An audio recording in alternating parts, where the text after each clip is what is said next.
மாண்புமிகு உறுப்பினர் திரு கே எடப்பாடி பழனிசாமி அவர்கள்.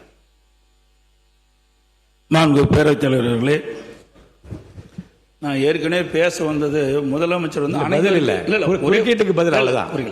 அனைவருக்கும் சேர்ந்து பதில் சொல்லி அதாவது குறுக்கீட்டுக்கு தான் பதில். இப்ப நீங்க பேசுங்க, உங்களுக்கு தேவைப்பட்டால் அதையும் பதில் சொல்லுங்க. 2 சிறப்பு கவன தீர்மானம் கொண்டு வந்திருக்கிறோம். ஒன்று காவிரி நதிநீர் பிரச்சனை சம்பந்தமாக ஒன்று, மற்றொன்று டெல்டா மாவட்டங்களில் குறுவை சாகுபடி செய்த விவசாயிகள் தண்ணீர் இன்றி பயிர்கள் காய்ந்து அதனால் விவசாயிகள் பாதிக்கப்பட்டிருக்கிறாங்க. அந்த பாதிக்கப்பட்ட விவசாயிகளுக்கு தேவையான நிவாரணத்தை அளிக்க வேண்டும் என்ற 2 தலைப்பின் அடிப்படையில் தான் நாங்கள் கொடுத்தோம். காவிரி நதிநீர் பிரச்சனை பற்றி நான் ஏற்கனவே இதே அவையில் நம்ம கொண்டு வந்தோம். மேகதாது பிரச்சனையும் சொன்னோம். நடுவர் மன்றத்தை பற்றி இங்கே ஒரு கருத்தை, ஒரு தீர்மானத்தை கொண்டு வந்து நிறைவேற்றிருக்காங்க. அது வந்து நான் ஏற்கனவே தெளிவாக நான் சொன்னேன். பத்திரிகையெல்லாம் வேறு விதமாக வருகின்றது. 18ஆம் தேதி கொடுக்கப்பட்ட அந்த சட்டமன்ற உறுப்பினர்களுக்கு கொடுக்கப்பட்ட அரசு தனி தீர்மானத்தில் கொடுக்கப்பட்ட அந்த வாசகத்தின் அடிப்படையில் தான் முன்மொழிஞ்சு அதன் அடிப்படையில் தான் நாங்களாம் பேசணும். ஆனால் இடை திருத்தத்தை நடுவர் மன்றம் அமைக்க வேண்டும் என்று வலியுறுத்தி இந்த தீர்மானத்தில் அவர் வந்து மாண்பு முதலமைச்சர் பதில் சொல்லிக்கிட்ட போது சொன்னார். அதை நாங்கள் ஏற்றுக்கொள்ளவில்லை. அது இப்பொழுதும் நான் சொல்லிவிடுகிறேன். அதோட கொஞ்சம் உட்காருங்க, அதை பற்றி விளக்கம் சொல்லி உட்காருங்க, ப்ளீஸ் உட்காருங்க. மாண்புமிகு முதலமைச்சர் அவர்கள் அரசின் சார்பில் தீர்மானத்தை முன்மொழிந்தார்கள். எதிர்க்கட்சி தலைவர் அவர்கள் கடிதம் மூலமாக அன்று காலையே இதில் ஒரு திருத்தத்தை ஏற்றுக்கொள்ளுமாறு ஒரு கடிதம் கொடுத்திருந்தார்கள். முறையாக அது ஆய்வு செய்யப்பட்டு அந்த திருத்தம் ஏற்றுக்கொள்ளப்பட்டு அவைக்கு மாண்புமிகு முதலமைச்சர் அவர்கள் வாக்கெடுப்புக்கு விடுப்பதற்கு முன்பாக நான் சொன்னேன், திருத்தப்பட்ட திருத்தத்தோடு இந்த தீர்மானம் வாக்கெடுப்புக்கு விடப்படுகிறது என்று சொன்னேன். உங்களுக்கு 3 வாய்ப்பு இருந்தது. ஒன்று, மாண்புமிகு எதிர்க்கட்சி தலைவர் அவர்கள் பேசுகிற போதே திருத்தத்தை பற்றி குறிப்பிடுகிறார். இப்படிப்பட்ட திருத்தத்தில் உடன்பாடு இல்லை என்றால் இப்போது இப்படி குறுக்கிட்டு நீங்கள் பேசுவது போல கையை உயர்த்தி இதில் எங்களுக்கு உடன்பாடு இல்லை என்ற கருத்தை அப்போது சொல்லியிருக்கலாம். ஒன்று. இரண்டாவதாக, திருத்தம் மாண்புமிகு முதலமைச்சர் கவனத்திற்கு கொண்டு சென்று திருத்தம் செய்யப்பட்டு திருத்தப்பட்ட தீர்மானத்தையும் அவர்கள் படிக்கின்றார்கள். திருத்தப்பட்ட அப்போதும் நீங்கள் உங்கள் எதிர்ப்பை தெரிவிக்கவில்லை.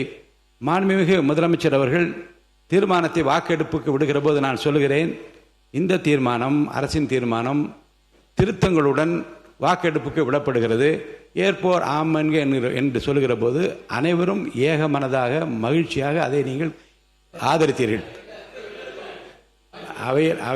அவையில் நடந்தது எல்லாமே குறிப்பில் இருக்கிறது. அப்போதும் எதிர்ப்பு தெரிவிக்கவில்லை. தீர்மானம் ஏக மனதாக நிறைவேறியது என்று அப்போதும் நான் ஒரு வார்த்தை சொன்னேன். வெளி மாநிலங்கள் எல்லாம் ஒற்றுமையாக இருக்கின்றார்களே என்று சொல்லுகிற நீங்கள் இந்த பிரச்சனையில் ஒற்றுமையாக இருக்க வேண்டும் என்பதும் அப்படி இருப்பதும் மகிழ்ச்சியாக இருக்கிறது என்பது கூட குறிப்பில் இருக்கிறது.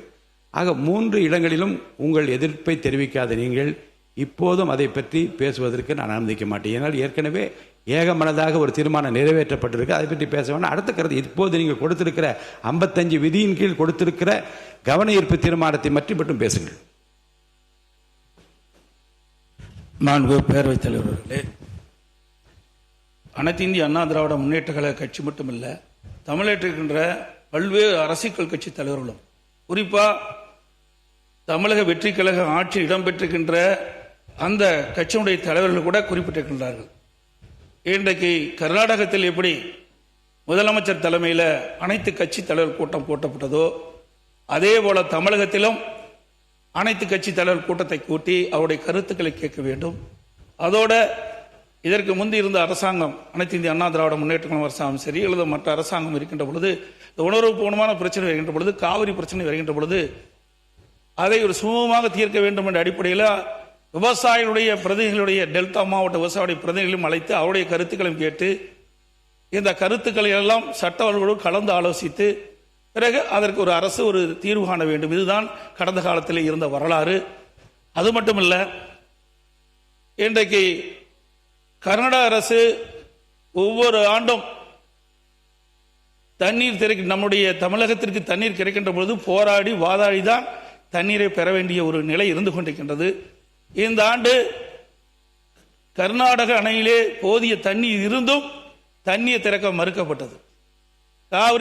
காவிரி நீர் ஒழுங்காற்று குழு பரிந்துரையின்படி காவிரி மேலாண்மை ஆணையம் 15 நாட்களுக்கு தினந்தோறும் 3500 கனஅடி தண்ணீர் காவிரியிலே தண்ணீர் திறந்திட வேண்டும் என்று உத்தரவு பிறப்பிக்கப்பட்டும் ஒரு தண்ணீர் திறக்கவில்லை. ஆக அப்படி தண்ணீர் திறக்கப்பட்டிருந்தால் குறித்த காலத்திலே டெல்டா மாவட்டத்தில் இருக்கிற விவசாயிகள் குறுவை சாகுபடி செய்திருப்பார்கள். ஆனால் கர்நாடக அரசு தண்ணீர் கொடுக்க மறுத்துவிட்டது. இப்பொழுது கபினி அணை நிரம்பிவிட்டது, கிருஷ்ணராஜசாகர் அணை நிரம்பிவிட்டது, ஹாரங்கி அணை நிரம்பிவிட்டது, கர்நாடகத்தில் இருக்கின்ற அணைகள்லாம் நிரம்பி உபரி நீர் தான் வந்து கொண்டிருக்கின்றது. ஏற்கனவே ஒவ்வொரு ஆண்டும் டெல்டா மாவட்டத்தில் இருக்கின்ற விவசாயிகள் குறுவை சாகுபடி செய்வார்கள். அதே போல இந்த ஆண்டும் கிணற்று தண்ணீரை நம்பி அவர்கள் டெல்டா மாவட்ட விவசாயிகள் பயிர் நடவு செய்தார்கள். தண்ணீர் பட்டாத காரணத்தினால் சுமார் 2 லட்சம் ஏக்கர் பயிர் செய்தார்கள். அதில் 1 லட்சம் ஏக்கர் தண்ணீர் இல்லாமல் வறண்டு காய்ந்து சேதமடைந்து விட்டது.